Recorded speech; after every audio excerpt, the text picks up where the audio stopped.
Yes, hello and welcome to another Confessions podcast. Slightly different this time because they're all Eurovision themed and they're all presented for you and confessed to by very famous people, all who have a hint of Eurovision about them. So what we have about to come your way, Cheryl Baker's shocking showbiz scandal. So the difference is I didn't know about any of them. They just come on and they perform them. And you should have seen people's faces as Cheryl makes her confession. Made the papers too.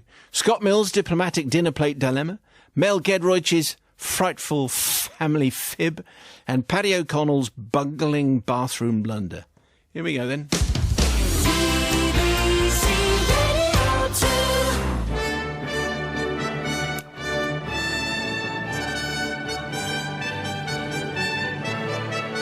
This is Radio 2 and the world's biggest song contest is back this weekend. Thursday it's BBC 2 Eurovision. The whole thing's on at the weekend, of course, and Cheryl Baker is in the studio here because we have the first of our Eurovision confessions. Hello, Cheryl. Hello, Simon. Now, you can't hear this fanfare, but... I know it. I recognise it. I heard it, You heard it in the overspill of the headphones. Yeah. And I love it. It doesn't make you feel nervous at all? Yes, it does. Oh, it still kicks in. So you're kicking off our Eurovision Confession Week, and normally I obviously know the confessions because I read them all, and we choose the ones, and we choose the best ones. But however, this week I don't know any of them. So you've got it down in front of you. So yeah. It could be anything. I imagine it's gone through all the normal channels, but anyway. Fingers crossed. Yeah, fingers crossed. Yeah. Whatever. Although you have just told us the one that you're not going to do, so based on that, who knows where this is going. Okay, so stand by. Here's today's Eurovision confession from Cheryl. Take it away. Dear Father Simon and the Caring Collective. Yes, Cheryl. After leaving school, I had a series of secretarial jobs, but I wanted to make a career as a singer, and I got my break singing professionally with the band Coco.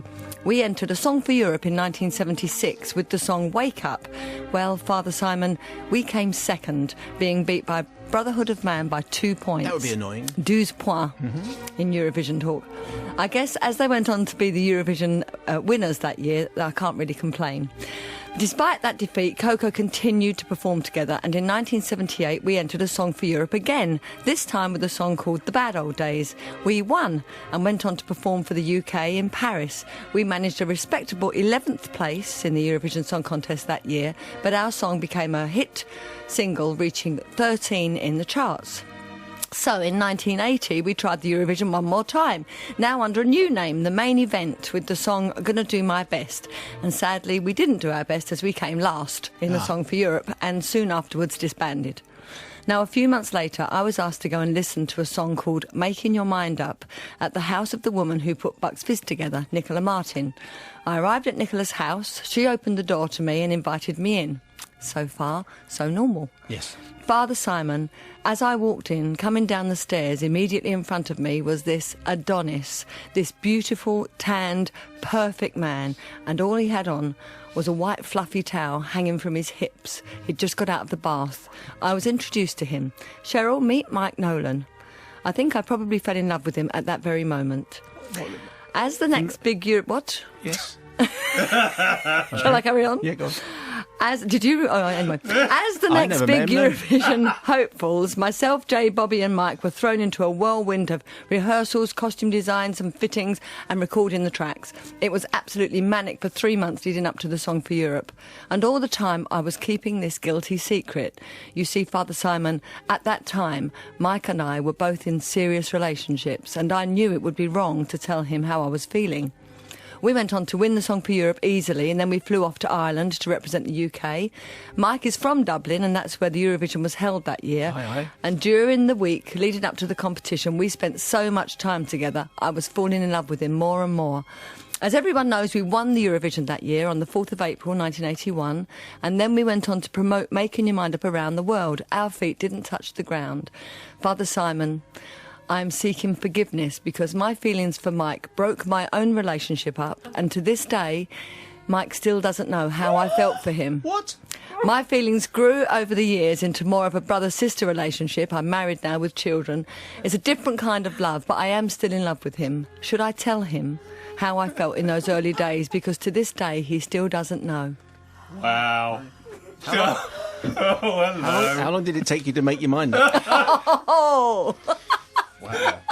So, why didn't you tell him? Because I just couldn't. I just thought I'd been in a band before, and they said absolutely no relationships within the band because it can cause friction, and if you split up, it could split the band up. So I just had this thing in my head: you don't have relationships with people that you work with. Did he? And he didn't guess. I don't know. I mean, I made it quite obvious at times, but yeah. But no, I even slept with him once in the same bed, but nothing. Okay. This is turned into a slightly different feature. Wow. No. It's because it was in a scary hotel, and I was afraid, and so I slept in the same bedroom. Let me add. Yeah. Same bedroom. Yes. But there was nothing untoward. Well, okay. So this is so. My word. What? The look on Bobby's face halfway through there, she was. I know what's it going to be. You put some laxative in someone's tea. Or I did that as well. Terry Wogan, shared a beverage with you, that kind of thing. Graham. Anyway, but no, it's an affair of the heart. It's an affair of the heart. So you want forgiveness for perhaps not telling him, not being honest with him at the time, and also possibly forgiveness to my husband and children for not telling them as well. Do they not? Have they just found out now? Yeah, everyone has. Wow. It's not something you discuss, is it? No, it's not something you discuss until now. Sister Rebecca, on national radio in front of millions of people. I don't want to be the first to pass judgment on this, but you have told him. You asked, should I tell him? You just have. Because if he wasn't listening, someone is going to pass the message on. Do you mean my husband? No, Mike. Oh, Mike. Because you did ask at the end of the confession. He probably is listening, is he? And my husband is sitting in the foyer waiting for me now. Okay. So he's probably heard that too. Are you still in touch with Mike? I work with him. I'm on tour with him right now. So, right. Yeah. So that's going to be interesting, isn't it? Next time you see him. You think? This is all really very odd, isn't it? when are you going to see him next? I'll see him on. We're gigging on Friday in Horsham. Yeah. Horsham's the place to be. Get down. All the tickets are gone. See what that onstage relationship is like, Sister Bobby. Anyway, I'm forgiving. You are going to forgive, yes, Sister Bobby. I'm speechless. Absolutely speechless. What a great confession. It's one thing I would say though, and it's one of the things. It's lovely that you know now. It's lovely that Mike knows now. It's lovely that your husband knows now, because everything is out. It's out there. Everyone can make choices. But if you really thought he was the guy, really thought 100%, you'd have told him. I think deep down you thought, you know what, there is still someone better. And at the moment, fingers crossed, he is still waiting for you in the foyer. In that towel. You're forgiven. Thank you very much. I'm a little. He could have put a dressing gown on. He looked amazing. He had the perfect pecs. Honestly, he looked amazing. I got off him. I'm going to say, I mean, that is without doubt the best one we've done, isn't it? That confession is just superb. Yes. Could not have started better. Obviously, I have taken against him because of this amazing body he's got, and he's just happens to be coming down the stairs in the towel we as all you look walk like in the that door. In the 80s, come we're on. all buying that. Everybody looked he like was that. waiting at the top of those stairs until is she coming in now? I'll just go, you've just caught me and I've come out of the shower. Look at me pecs. So I am going to forgive you, but not Mike, for flaunting his pecs and his towel and whatever else. Yeah, look at me. It was all about him, wasn't it? All about him, wasn't it? Nah. Right, okay. I'm going to play Making Your Mind Up now. And okay. It has a whole different sort of feel to it. Anyways, the people's verdict. Do you forgive Cheryl, yes or no? You text 88291. Cheryl, thank you very much indeed. Thank you. I think you surprised everybody.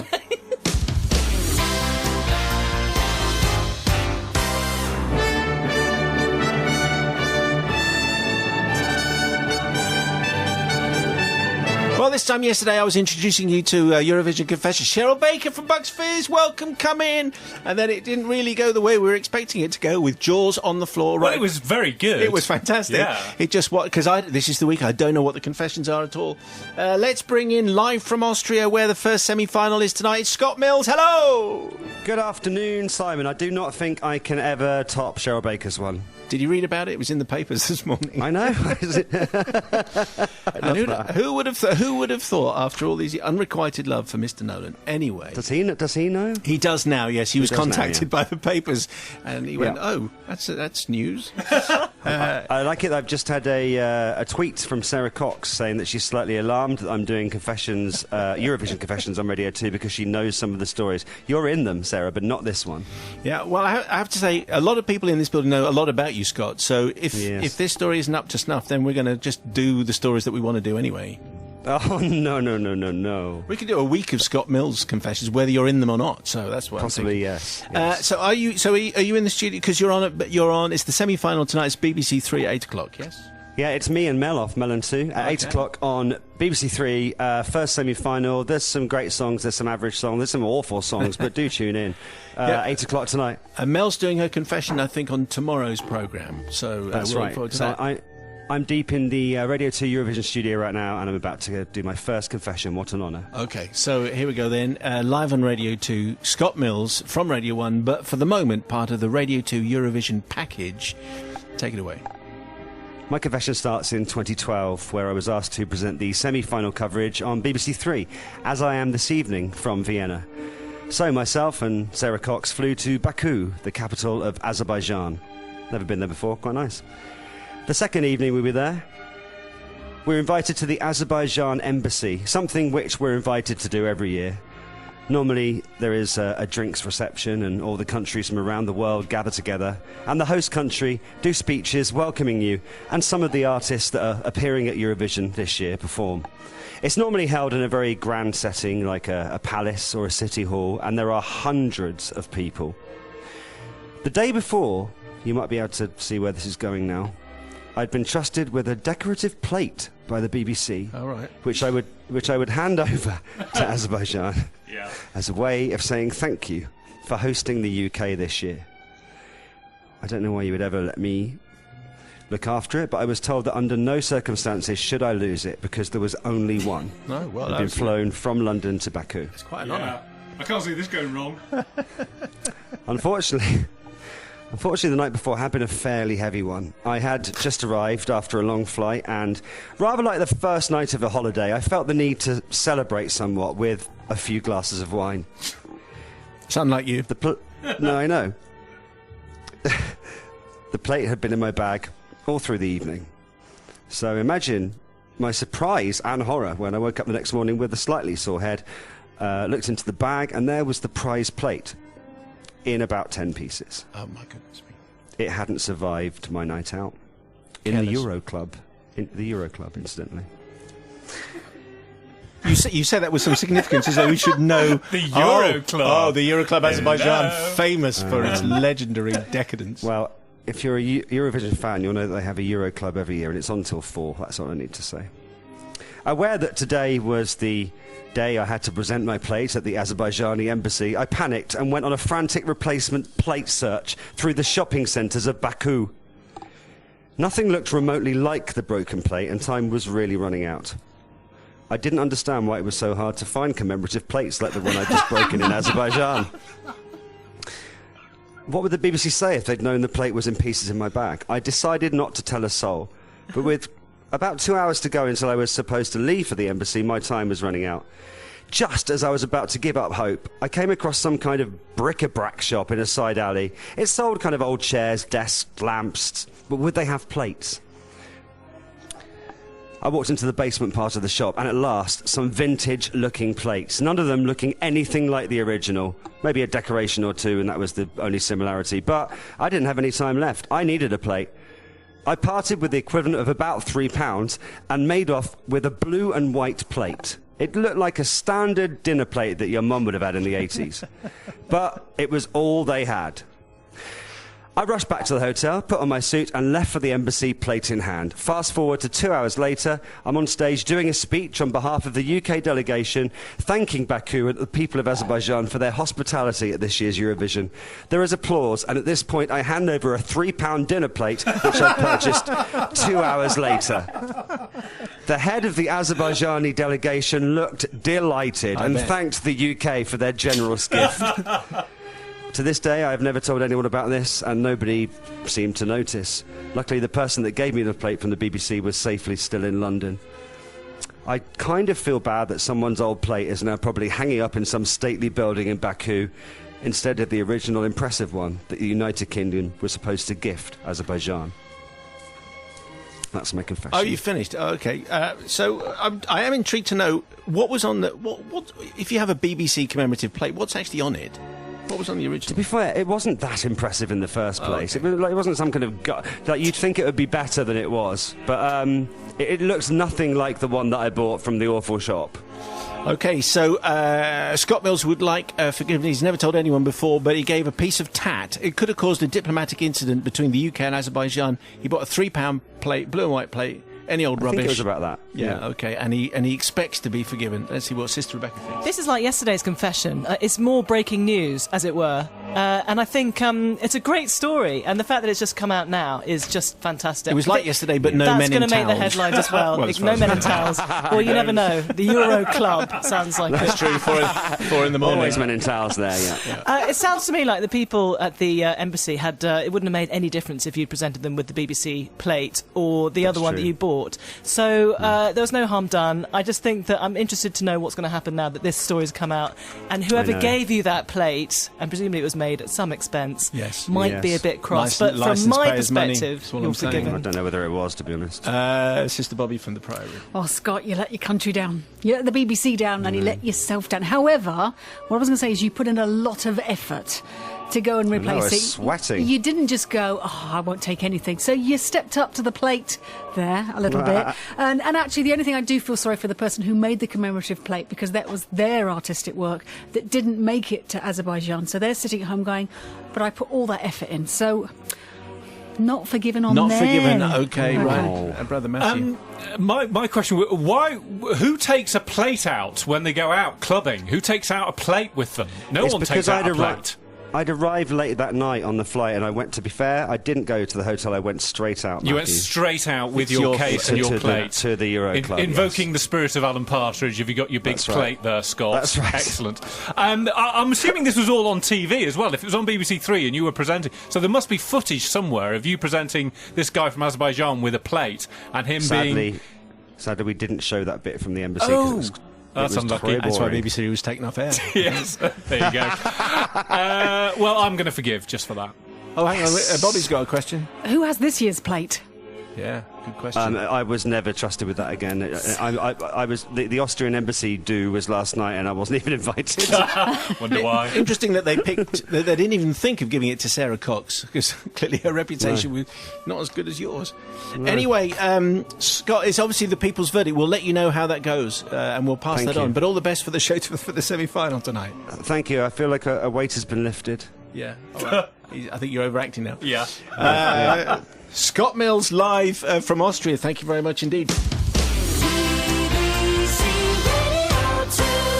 Have we been doing a fine week of Eurovision-themed confessions? I think we have. Now live from Austria, it's Mel Giedroyc. Hello, Mel. Bonsoir, Simon. Guten Abend, Simon. Buonasera, Simone. I'm quite impressed by that. Actually, that wasn't bad. How many different languages have you got? I think I might have made up the second one. Was that German? Guten Abend? Is that what they... How did it go last night, by the way, for the semi-final? Oh, it was just extraordinary. It was the smell of the place, the heat of the place, the noise. It was... I still can't hear very well, actually. It was incredibly loud and just gorgeous in every way. Right. It was amazing. Okay, so you liked it then? I loved it. Okay. I don't want it to end, Simon. I'm going to be so depressed when I get home. But there's another semi-final coming up tomorrow, is that right? Yes. Okay, all right. Thursday evening, 8 p.m. on BBC Three. So Scott told us yesterday about his broken plate, which caused a diplomatic incident between the UK and Azerbaijan. By the way, can you move about 2 inches back from your microphone, by the way? I know, it's a bit blowy, isn't it? Sorry. Yeah, is that better? It's a little bit blowy. That's true.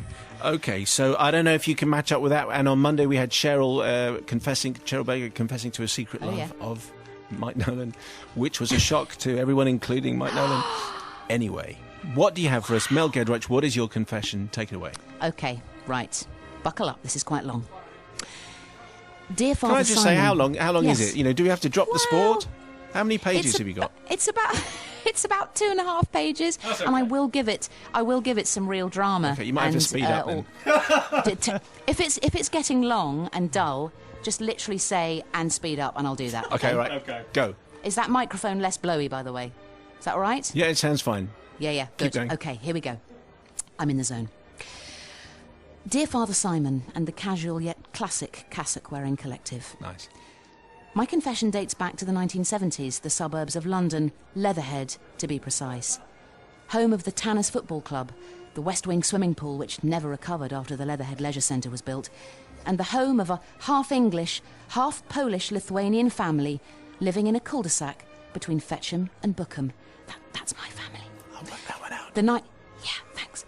The night in question? The hallowed night. The night when the streets and boulevards of Leatherhead went quiet. The Eurovision Song Contest, 1976.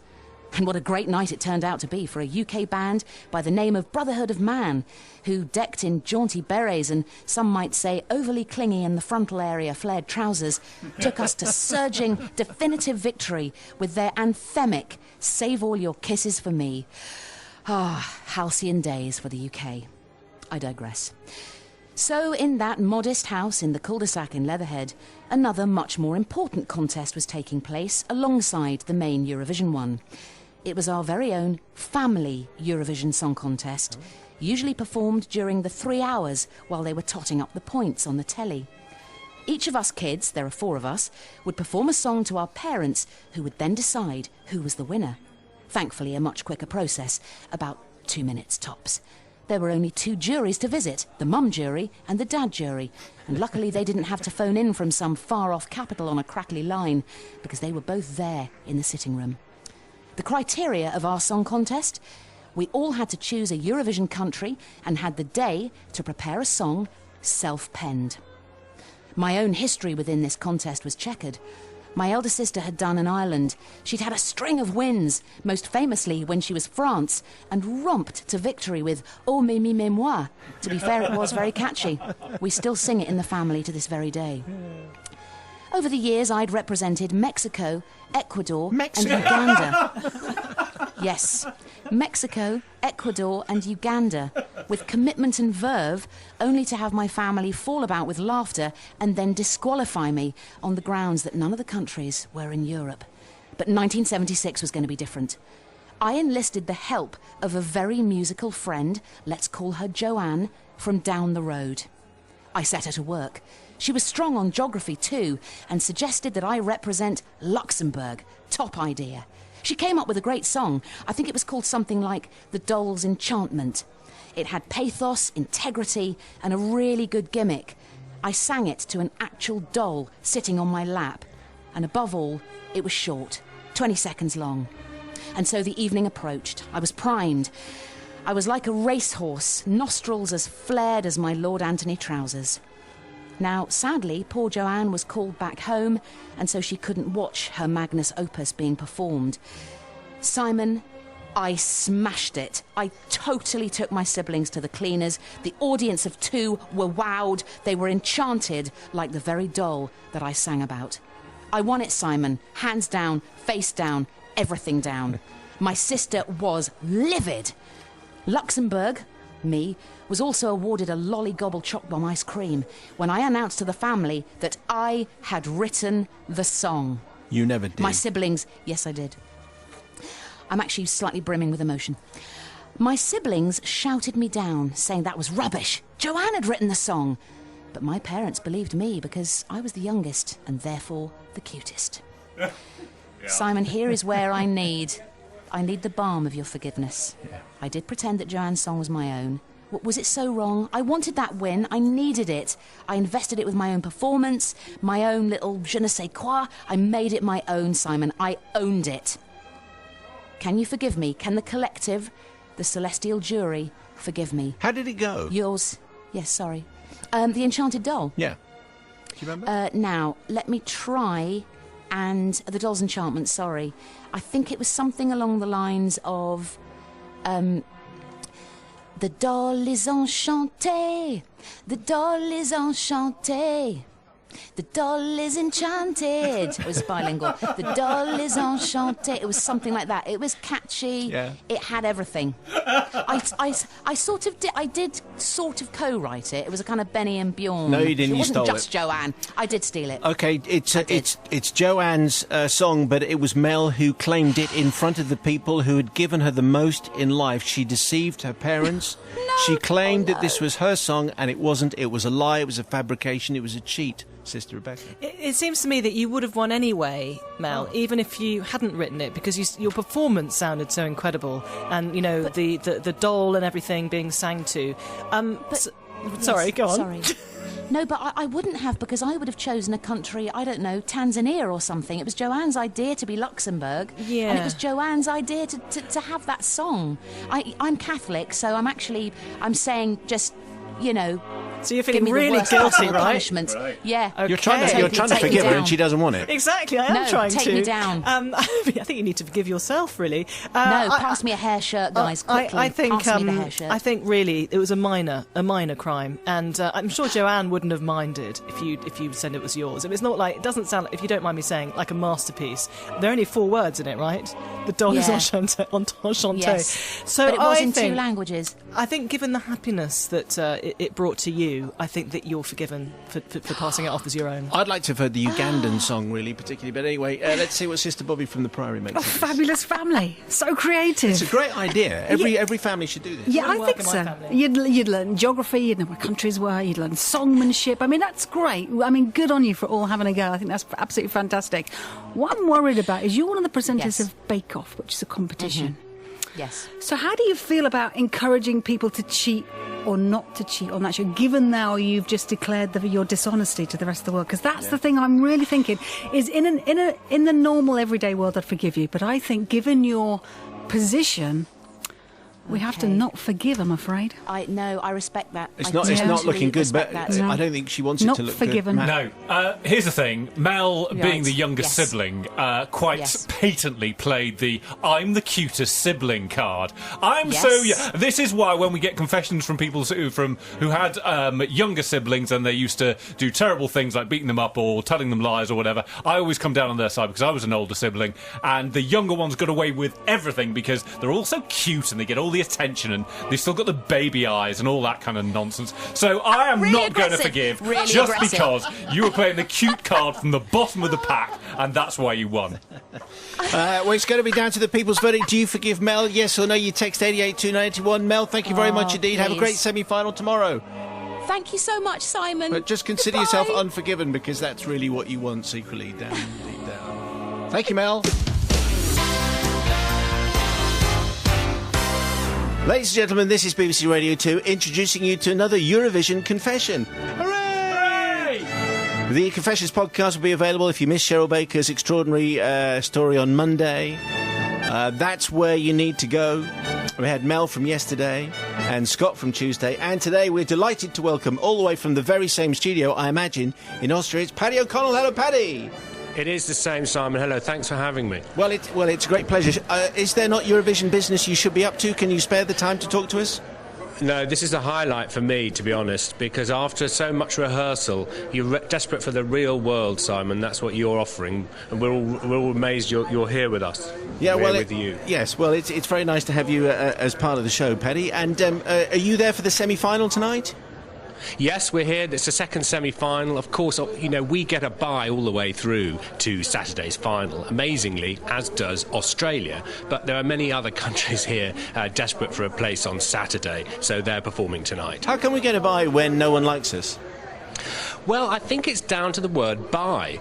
We are among those who pay the most. Okay, and, very good. We that's oil the basic. palms of those who need it. I understand. It's democracy. That's how it works. Okay, so, well, thank you very much, Steve, for being part of our show, and I understand that there is something that you need to ask forgiveness for, so take it away, Paddy O'Connell. Well, there is. Dear Father Simon, Yes. Rebecca, Nigel, particularly strict Matt, Yes. and you out there in the real world listening to Simon every day. It was a day or so before I saved Terry Wogan's life. Wow! What a Far start off that is. Eurovision. Yeah, that one far off Eurovision.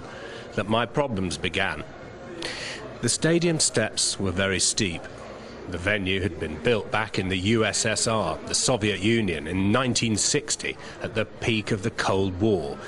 The Soviets weren't big on health and safety, and neither is Terry, who's thrived since all this, and he's now a knight. But anyway, back to then. He mounted the stairs in front of me to the commentary booths, and after 1, 2, 3, 4 flights of stairs, there in front of us was a steeper set, like a window cleaner's ladder, up against the side of a 4-storey house set on a 10-storey block of flats. Terry stepped higher and higher and higher, and I followed. He turned and suddenly stopped in suspended animation, and along with time, I stood still. We were not only in the gods, we were about to meet them. It felt as if the mighty man would fall backwards, down through the upper balcony, the cheap seats, the stalls, and onto the stage. I leant forward and nudged him with my shoulder. "Paddy, my boy," this is my Terry impression, "your time will come, but this isn't it," he gratefully commentated. I had climbed these steps before, up and away in my Euro balloon, up past the stalls, up past the super stalls, up past the Sputnik stalls, and up past the loos. So far up had I ascended that it was a 20-minute round trip to the other kind of stalls, the gents. Now, I know that many people listening to Simon and Drive Time don't actually like Eurovision. You might be one who would never watch or listen, certainly not without a drink. But up there in the commentary booths are people who also take a tipple with them. Terry took a famous Irish cream, but I've always liked a lager. After 3 hours of lager and Europop, whoever is ahead in the voting, nature wins in the commentary booth. Up there in the Soviet-era box, I was trapped. It was a 20-minute trip, now with the added risk of falling, or the lonely flower pot on the floor. To walk or not to walk, that was the question. Desert my post or desert my morals? Right there, and then, live, on the TV.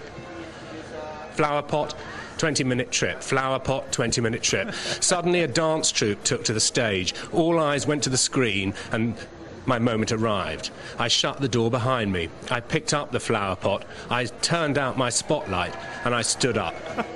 I did what I'd long feared I'd have to do, ever since I climbed the stairs. But my confession is that I did all this in the dark, except for the flashing of Europop strobing. Out there, perhaps now, is the owner of a small signed souvenir bag, whose best hopes had been realised when we got the great and the good to sign it. Now, you know too what I've long carried alone as a Euro burden. Please forgive me, but as the famous 1984 Swedish Eurovision lyrics put it, "Diggy loo, diggy lay, life is going my way when I'm walking in my golden shoes." I've confessed, and please, will you, could you, ever forgive me? Well, Paddy O'Connell, live from Austria. I love the fact that you had an audience applauding. It sounded like halfway through, as though they were enjoying the process. Who are all those people, Paddy? Yes, sorry, we can give you the sound of more. If we open up the other microphones in the room, there's all the world's media, I think probably, to be fair.